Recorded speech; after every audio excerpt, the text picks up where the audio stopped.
I have a great time with my life, and I want to share it.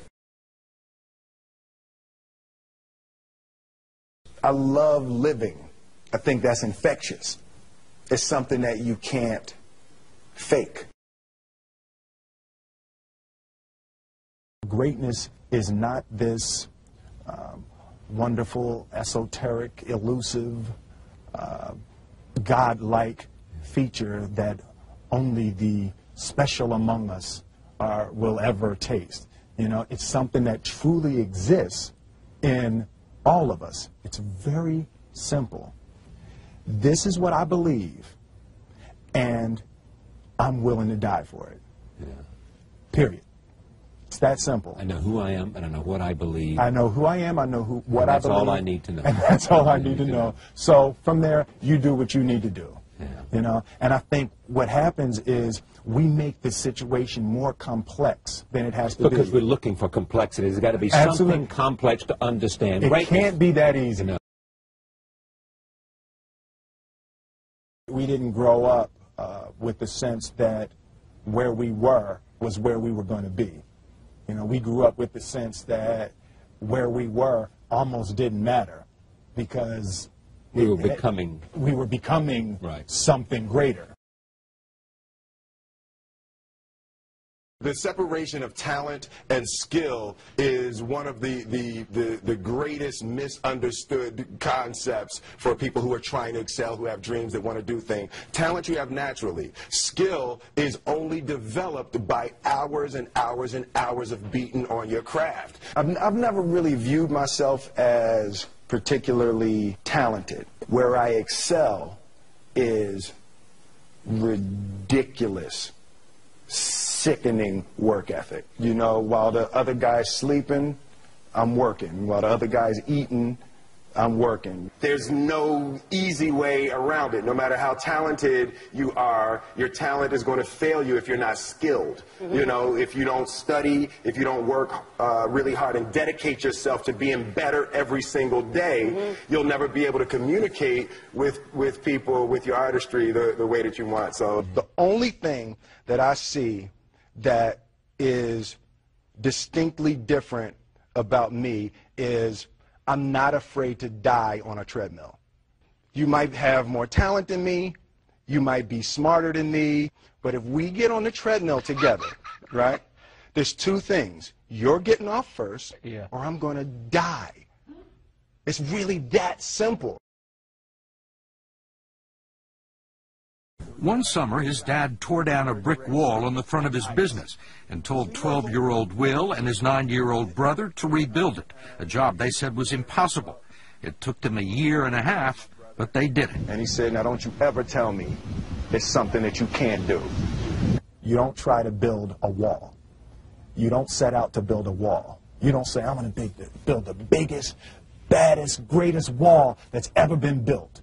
You don't start there. You say, I'm going to lay this brick as perfectly as a brick can be laid. Yeah. And you do that every single day. And soon you have a wall. And soon you have a wall. You know, it's an idea that my grandmother always had, that you know, if you're going to be here, then there's a necessity to make a difference. She always instilled the responsibility, the spiritual responsibility that you have to make every group you come in contact with better. I want to do good. Yeah. I want the world to be better because I was here. I want my life, I want my work, my family, I want it to mean something. And it's like, it has, if you are not making someone else's life better, then you're wasting your time. You know, like your life will become better by making other lives better. I want to represent an idea. I want to represent possibilities. I want to represent the idea that you really can make what you want. One of my favorite books is The Alchemist, Paulo Coelho, and that's just, I just believe that. I believe that I can create whatever I want to create.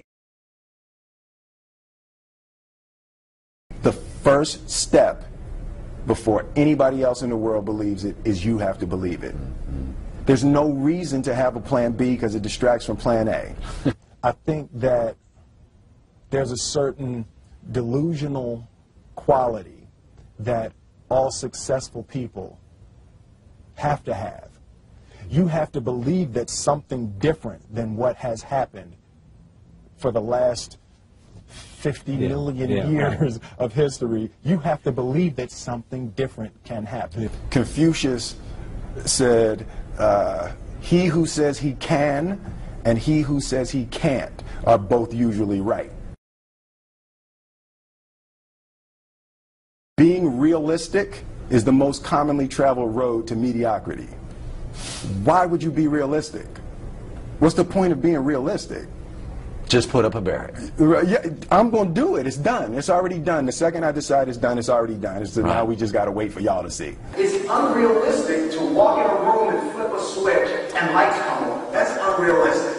Fortunately, Edison didn't think so. It's unrealistic to think you're going to bend a piece of metal and fly people over an ocean in that metal. That's unrealistic. But fortunately, the Wright brothers and others didn't believe that. And it just seems like such a ridiculous idea to me to embrace the idea that it's not going to happen. That's not real for that to happen. As soon as you say it, now you just made that real.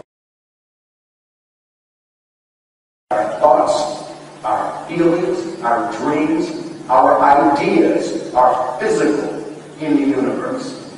That if we dream something, if we picture something, if we commit ourselves to it, that is a physical thrust towards realization that we can put into the universe. That the universe is not a thing that's going to push us around. That the world and people and situations are not something that are going to push us around. That we are going to bend the universe and command and demand that the universe become what we want it to be. I study the patterns of the universe. There's a redemptive power that making a choice has, you know, rather than feeling like you're at effect to all the things that are happening. Make a choice, right? You just decide what it's going to be, who you're going to be, how you're going to do it. Just decide.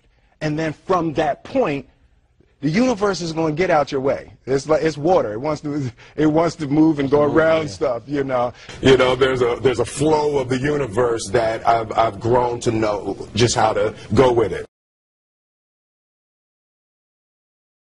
I realized that to have the level of success that I want to have, it's difficult to spread it out and do multiple things. It takes such a desperate, obsessive focus. You really got to focus with all of your fiber and all of your heart and all of your creativity.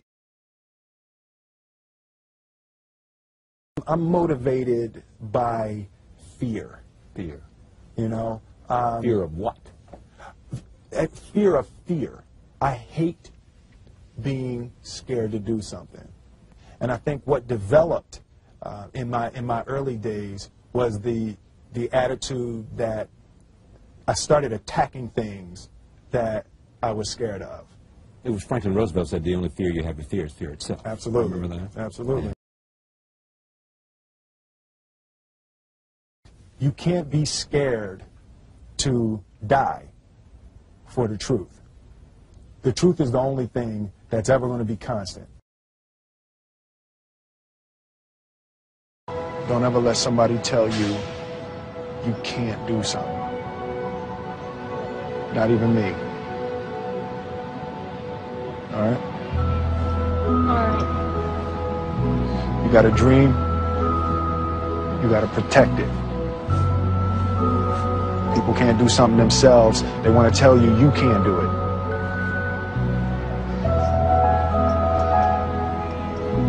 You want something, go get it.